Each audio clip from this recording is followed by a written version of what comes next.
Le jour de la Pentecôte étant arrivé, ils furent tous remplis du Saint-Esprit. Et ils commencèrent à parler selon que l'Esprit les faisait parler. Acte 2, 1, 4. L'effusion du Saint-Esprit est le couronnement de l'œuvre de Christ.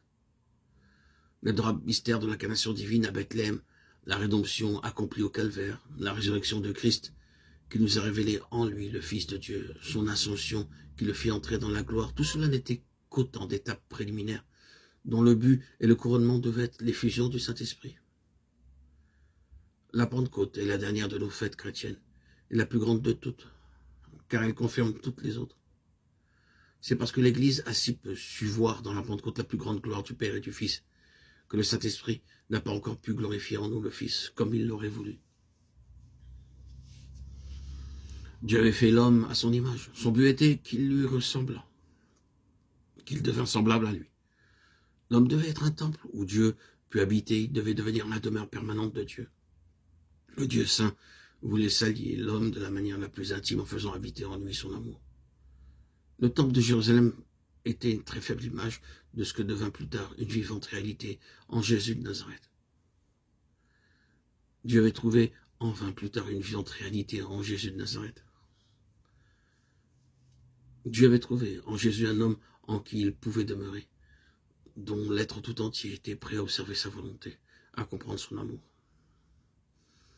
En Jésus, la nature humaine était possédée par l'Esprit de Dieu. C'est ainsi que Dieu voulait voir tous les hommes. C'est ainsi que devaient être tous ceux qui auraient reçu en eux la vie de Jésus et de son esprit. La mort de Christ devait affranchir l'homme de la condamnation et de la domination du péché, et lui permettre de recevoir l'esprit.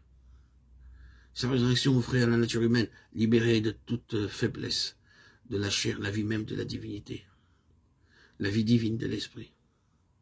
Son ascension qui le faisait entrer comme homme dans la gloire de Dieu devait faire jouir la nature humaine d'une communion parfaite avec Dieu, dans sa gloire par l'unité de l'esprit. Malgré tout cela, l'œuvre de l'esprit n'était pas complète. Quelque chose manquait encore. La chose essentielle pour nous. Comment le Père pouvait-il habiter en l'homme ici-bas comme il habitait en Christ? C'est à cette importante question que répond la Pentecôte.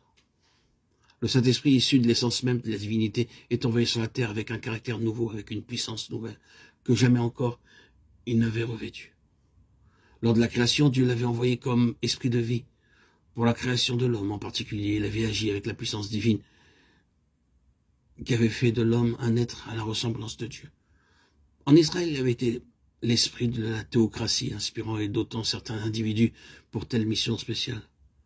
En Jésus-Christ, il avait été l'esprit du Père, qui ne lui donnait pas avec mesure. Jean 3, 34. Nous avons là, à divers degrés, les manifestations d'un seul et même esprit. Ensuite vient une nouvelle et dernière manifestation de l'Esprit de Dieu, dès longtemps promise.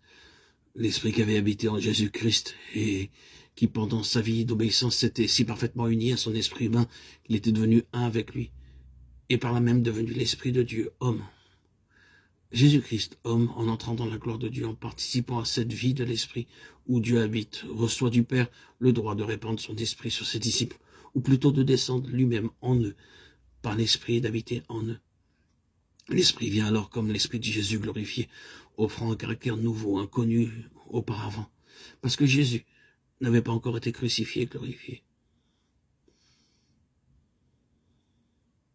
L'œuvre du Fils et la volonté du Père sont accomplies. Le cœur de l'homme est réellement désormais la demeure de son Dieu.